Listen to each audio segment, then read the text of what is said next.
Hello and welcome. You're watching Global Lens from the CNBC-TV18 Prime Ionic Wealth Studio with me, Parikshit Luthra. Our top focus this evening: many countries have ramped up efforts to build their own supply chain for strong rare earth magnets since China imposed export curbs in April. Just this week, India approved a 7,300 crore rupee incentive scheme to promote domestic production of rare earth permanent magnets, which are crucial for defense technology, electric vehicles, electronics, and wind turbines. The 7-year scheme targets an annual capacity of 6,000 metric tons. Remember, China currently controls 85 to 90% of rare earth magnet processing and produces 60 to 70% of the world's output. Europe, which relies on China for 98% of its rare earth magnets, is expected to unveil a plan to cut this dependence. The region has only 2 rare earth processing facilities, one in Estonia and one in France's La Rochelle. The French government is supporting Belgian chemical group Solvay's plant there with tax credits. It is the only one outside of China that can process all 17 different rare earths. Solvay aims to supply about a third of Europe's processed rare earths demand for magnets by 2030. Meanwhile, Japan has already reduced its dependence on China. It began investing heavily into non-China rare earth projects after it faced a sudden export ban from Beijing in 2010. Its reliance has fallen from 90% to around 60% and is expected to drop below 50% this year. The United States is also trying to rebuild its rare earths value chain. The Trump administration is working on an executive order to enable stockpiling of deep-sea metals from the Pacific seabed. However, there is a major challenge for every nation: a likely shortage of 2 heavy rare earths, dysprosium and terbium, which are critical for high-performance magnets. Refining these heavy elements outside China costs 5 to 7 times more, making supply chain diversification even harder.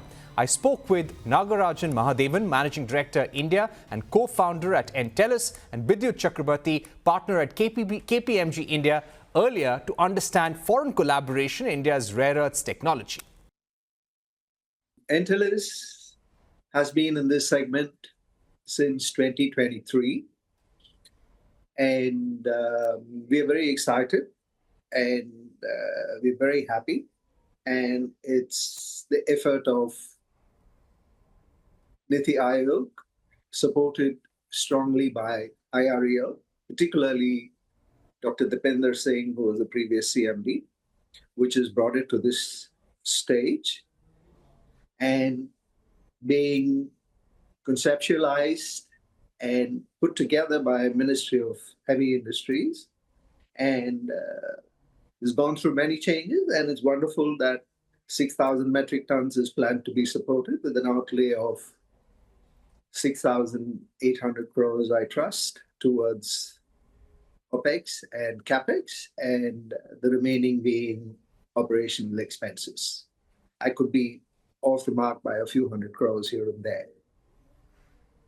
Talking about the players outside of India in the world, there are players apart from China who are into magnet manufacturing in Japan. In fact, the pioneers are the Hitachi, currently called the Proteria. And next could be some of the operational entities which have their supports in China, currently operating with imported semi-finished rare earth permanent magnets in Europe. And of course, there are a few in the United States. I'm sure you know, everybody knows, it's public material, who are into mining and also into converting the ore all the way up to magnet. Right. You know, what I would want to ask you, and also Bidyut, and I'll put this question to Bidyut. Bidyut, the kind of incentives that the government is looking to offer through this scheme, and we believe that they will try to fast-track the rollout.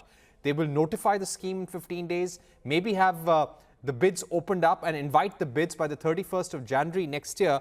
But how do these incentives compare to what have been offered in the past by countries like China, like Germany, like the United States and Japan?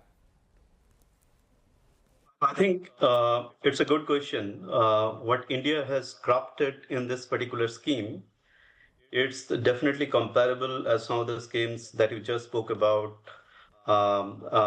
be it in US, be it in Japan, be it in, say, Germany and France in Europe, and even in Australia. But if you look at most of those schemes, it is primarily either in the form of capex or in the form of subsidies or maybe an R&D grant. But in this particular scheme, one thing is very noticeable and different from those schemes is actually incentivizing the output rather than only the capex. So there are two components in this 7,400 odd or 300 odd crore, which is significantly towards on the sales side, on the OPEX, that once you sell, you are getting that incentives, whereas the very 750 odd crore is towards CAPEX. So there is incentivization for setting up the plant, but far more incentives are there in the subsequent 5 years when you're actually selling the output in the market. So that's where the difference is. And that's where probably the impetus is and the intent is of this scheme, so that this, magnet manufacturing becomes successful by the time we hit the demand to 2x or 2.5x by 2035. Okay. Nagarajun, if I were to ask you about your own capabilities and capacities in India, what kind of rare earth materials do you make? And are you looking to apply for this scheme as well? Yes, of course. We have a capacity to produce in the neighborhood of, first, let me tell you what we do. We convert rare earth oxide into metal, which is neodymium praseodymium metal, known popularly as PRND or NdPr metal. And then we convert that into NdFeB alloy, which is neodymium iron boron alloy, which is further processed to make rare earth permanent magnet blocks. Now, we do up to the alloy stage. This has taken us a fair bit of 2 years' time, and we have capability with 100% Indian know-how to convert indigenous oxide, rare earth oxide, which is NdPr oxide, into NdPr metal. And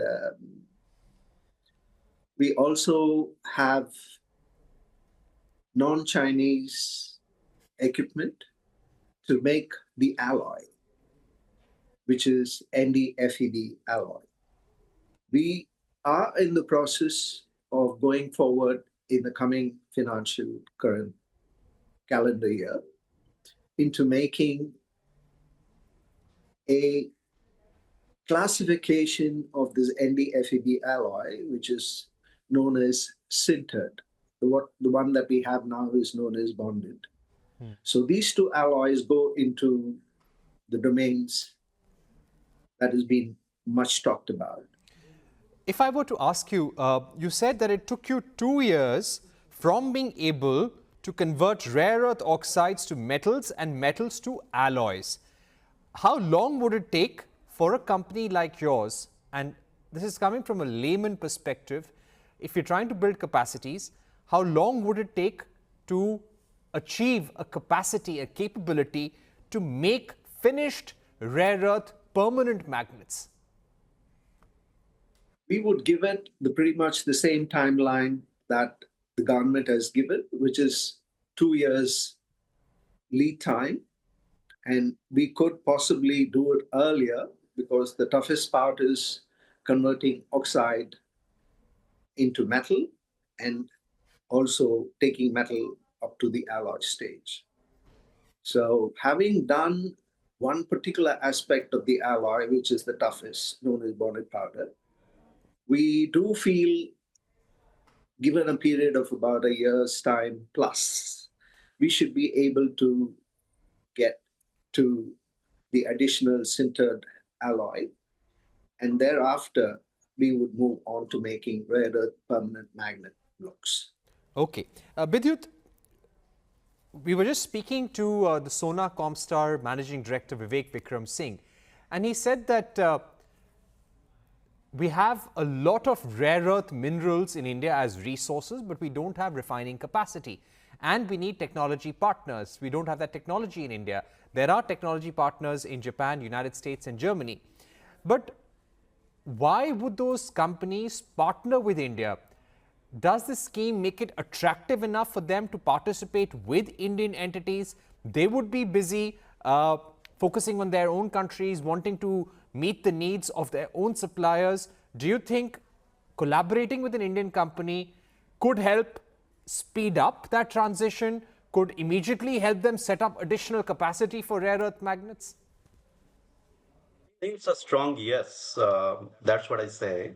Because global companies will look for two things. One is that what is the market?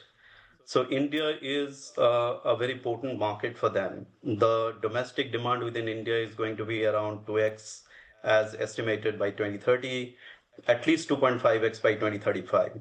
So consistency or consistent uptake in demand is going to be there. That's one of the things.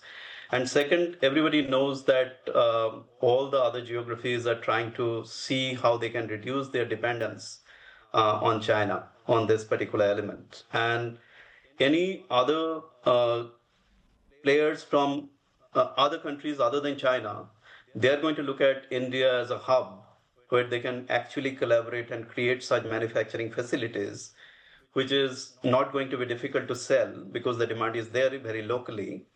And the third component is that the manufacturing cost itself is going to be very, very competitive. May not be in the immediate future, but once we achieve that 6,000 odd scale, within the next, say, 7, 8 years, and we also invest enough in the R&D and innovation to have that metallurgy, the specific skilled workforce, then definitely that cost competitiveness will be one of the selling point for India.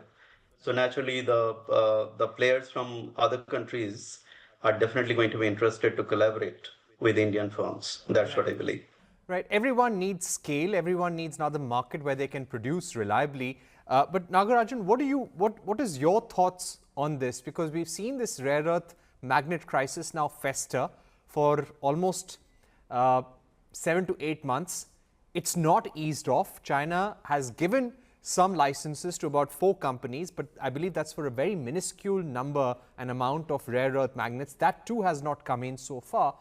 Keeping all of that in mind, we may have already seen Indian companies signing deals with technology partners in Europe and Japan, but that's not happened. Why do you think this is taking time? And what will some of the global partners think about before tying up with Indian entities? I agree with what the other panelist, I'm sorry, I don't remember your name, sir, from KPMG, said 100%. In addition to that, I would say that Indian engineering capabilities and particularly precision engineering capabilities are far, far superior. It's only the time that it has to be demonstrated in this segment. Additionally, the question that you posed with reference to why this has not happened earlier, there has been an imbalance owing to the dominance of China for the past 3 decades in terms of cost and also in terms of technology. Even today, the price that we refer our magnets, our raw material, which is oxide or metal or alloy, are all Chinese indices. That being said, the incentive is the most critical thing which has been worked on, as I earlier noted, by Niti Aayog with the support of IREA, particularly the previous CMD, Dr. Dipender Singh. And the industry partners also had to come together, this being a very specialized segment wherein expertise, be it skill, be it R&D, were not available. And we had to work on it for that defined period of time that I did say, which has helped us to overcome with the components that my co-panelist mentioned in terms of costs, we've been able to do it.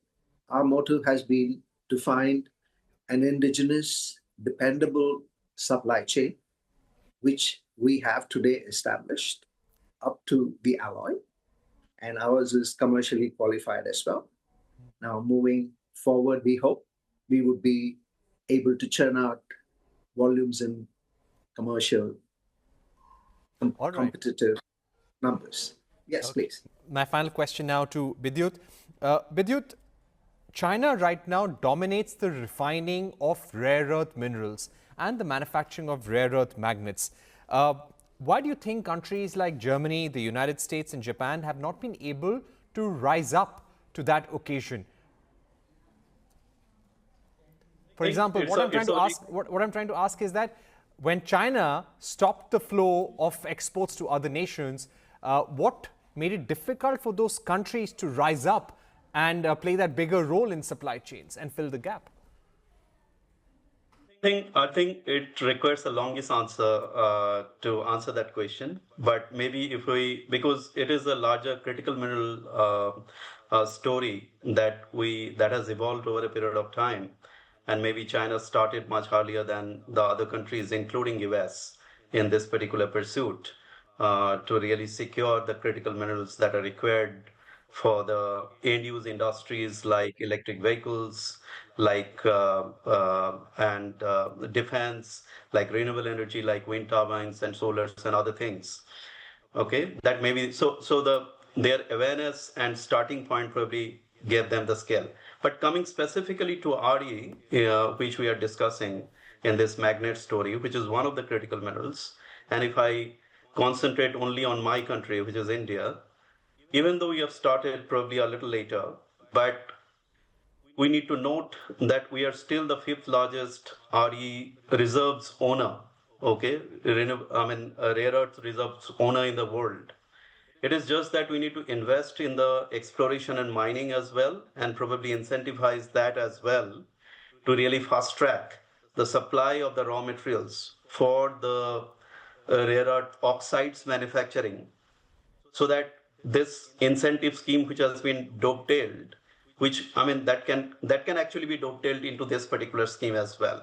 That's the only thing that I would see as a potential next step that may be considered, so that the end-to-end value chain, right from mining up to magnet manufacturing, is established locally.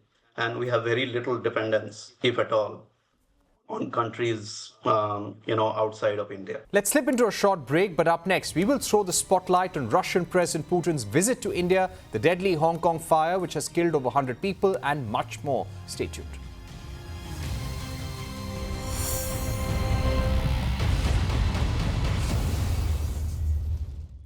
Welcome back to Global Lens. Russian President Vladimir Putin will visit India from December 4th to 5th for the annual bilateral summit. The visit, first announced during National Security Advisor Ajit Doval's trip to Moscow in August, has now been formally confirmed by the Ministry of External Affairs. President Draupadi Murmu will host a banquet for Putin. The Russian president will also hold talks with Prime Minister Modi to review bilateral progress. Ahead of the summit, External Affairs Minister Subramaniam Jaishankar met Putin in Moscow at the SCO Heads of Government meeting and held talks with his counterpart Sergei Lavrov to finalize preparations. Meanwhile, Putin's aide Nikolai Patrushev met Prime Minister Modi in Delhi to review the summit agenda. So why is this visit so crucial? This year's summit is significant as it marks the 25th anniversary of the declaration of strategic partnership between Russia and India. This is also Putin's first visit to India since December 2021. The trip comes at a sensitive time with rising global tensions and US President Donald Trump pressurizing India to scale back ties with Moscow. PM Modi last met President Putin in September on the sidelines of the SCO summit. The two leaders even spent 45 minutes in Putin's limousine before heading to their bilateral venue. PM Modi said India and Russia have always stood shoulder to shoulder, even in the most difficult of times. This meeting took place just days after Trump imposed a 25% additional tariff on India's Russian oil purchases. As per data from Kepler, India's Russian oil imports are expected to rise to over 1.8 million barrels per day this month, the highest since July. Reports suggest this might be because refiners rushed to stock up ahead of US sanctions on Rosneft and Lukoil that took effect on November 21. In FY25, two-way trade touched a record high of $68.7 billion. India's exports were worth $4.8 billion, while imports from Russia amounted to nearly $64 billion. During the summit, India may push for a follow-on order of S-400 air defense systems. In 2018, India signed a $5.4 billion deal for 5 S-400 batteries, 3 of which have been delivered so far. Russia has promised to deliver the remaining 2 in 2026. The country has reportedly offered India the full production and technology transfer of the Su-57 stealth fighter. However, India is yet to make a decision. Commerce Secretary and India's chief trade negotiator Rajesh Agrawal has highlighted that 2 parallel negotiations are underway with the United States. In a conversation with CNBC-TV18's Shireen Bhan at a FICCI event, Agrawal said that they were optimistic about a framework trade deal by 2025 and to address the reciprocal tariff challenge. However, Agrawal said that talks over a bilateral trade deal will take a lot of time. He said that a trade deal would be beneficial only if it addresses both reciprocal tariffs and the additional penalty levied on India. The expectation was that by the end of November, by fall, we would have an inking, a signing of the India-US BTA. Where are things currently on that front, Mr. Agrawal? There was a commitment to see that the first tranche of India-US BTA is completed by fall of this 2025. However, things have changed and moved a lot from 13th February onwards. When we got into a BTA negotiations, we were on the path to deliver a good aspirational first tranche by the fall of 2025. But in between, we have found a lot of changes in the global trade landscape. One of the key has been in the US landscape, where we came out with reciprocal tariffs, tariffs which were imposed on all the trading partners in order to see that the trade deficit with the trading partners can be evened out, and also maybe overall create a revenue stream for the government of United States. So with that new change in the overall landscape, the BTA has also gone through some articulation, some changes, wherein right now we are engaged with not only negotiating a bilateral trade agreement, which definitely with a country like United States will take a lot of time, because trade agreements are very wide-ranging agreements these days with a lot of issues, not only market access issues, which are negotiated under the umbrella. But at the same time, we are also engaged in a protracted negotiations on a framework trade deal, which will try to address the reciprocal tariff challenge that the Indian exporters today face. So these are 2 separate parallel negotiations going on. Is the hope that the framework to address the reciprocal tariffs will perhaps be done in this calendar year, sir? Is that the expectation? Is that the hope that you're working with? We are very optimistic and very hopeful that we should find a solution within this calendar year. But as you know, with any trade negotiations, the final deadlines cannot be, because even if there is one sticking point or one sticking issue which is in the mind of even one of the partners, the trade deal may not meet that deadline. Having said that, I think the overall position is well set to deliver it in next few weeks or months as soon as we can. But let's see, it's a call that will have to be taken at multiple levels.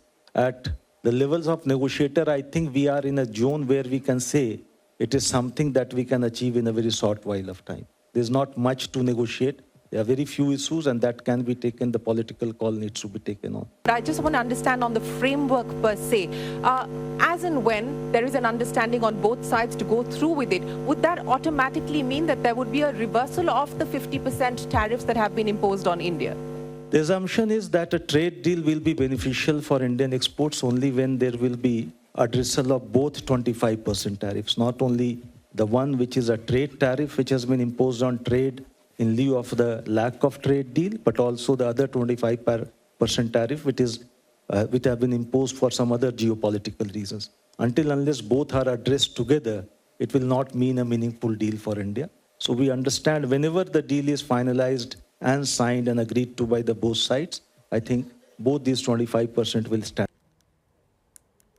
In the aftermath of the White House attack, U.S. President Donald Trump said his administration would work to permanently pause migration from all third world countries to allow the U.S. system to fully recover. This comes after one of the two National Guard members died while the other remains in critical condition. Here's a report on the Trump administration's plan of action following the attack.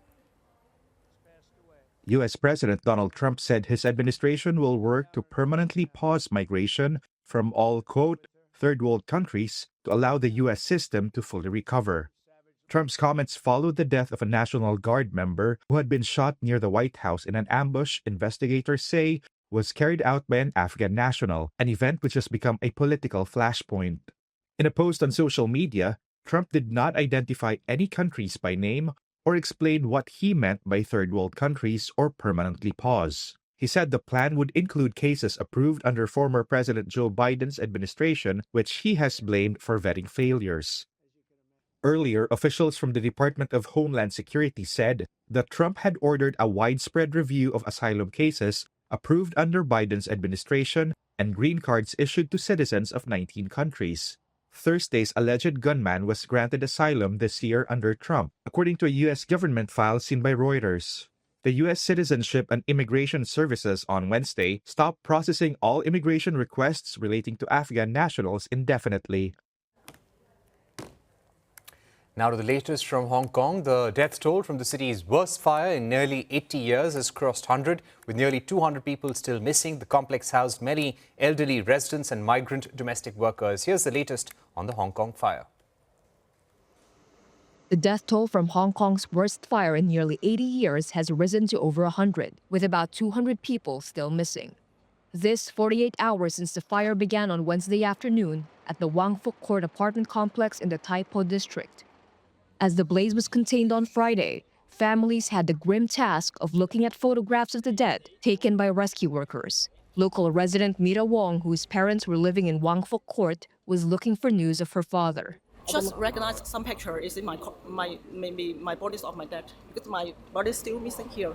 Another resident who did not want to be identified said a friend's wife was among those unaccounted for. Rationally speaking, it means there's no hope. Hope just means having hope in your heart. That's all, right? Think about it. It's been after so many hours. Yesterday, I heard there are still 99 missing. So, having hope is not true. But the bodies still have to be found, right? Let me see if they've found them. Later, I'll go to the school to ask. An executive at a Migrant Women's Refuge Association said dozens of Filipino domestic workers had been caught up in the disaster, with 19 still missing. Meantime, Indonesia's consulate says 2 of the dead were nationals who were also working as domestic helpers. Locals say many of the apartment complex's residents were elderly.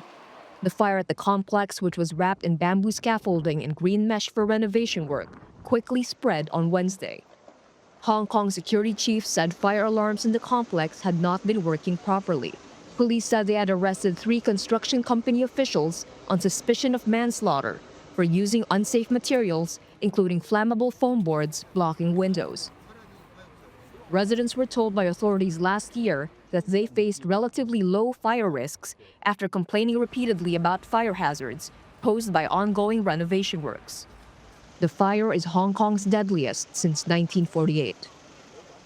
Russian President Putin has said that Russian forces have completely surrounded the Ukraine city of Pokrovsk and have 70% control of it. He also said that once Ukrainian troops withdraw from their positions in key areas, then the fighting will stop. However, he has warned that if Ukrainian forces don't abide, then Russian forces will achieve their objectives by force. He also said that the pace of Russia's advance in all directions on the front line has been noticeably increasing. However, Ukrainian officials have said that its forces have been blocking attempts by Russian forces to stage new assaults on 2 Ukrainian regions. A cyclonic storm, Ditwa, has caused severe flooding and landslide in Sri Lanka, killing at least 47 people in the region. A cyclone warning has been raised at Puducherry port as the cyclone nears the coast. The Indian Met Department has predicted very heavy rainfall for the southern coast of Andhra Pradesh between the 29th of November and the 1st of December. Rain alerts have also been issued in Tamil Nadu. Google has withdrawn its EU antitrust complaint against Microsoft over its cloud computing practices. This comes a week after regulators opened a probe into whether Microsoft should face tougher rules. Google had alleged that Microsoft's tactics are unfairly locking customers into its Azure cloud platform. That's a wrap on another edition of Global Lens. Goodbye and many thanks for watching.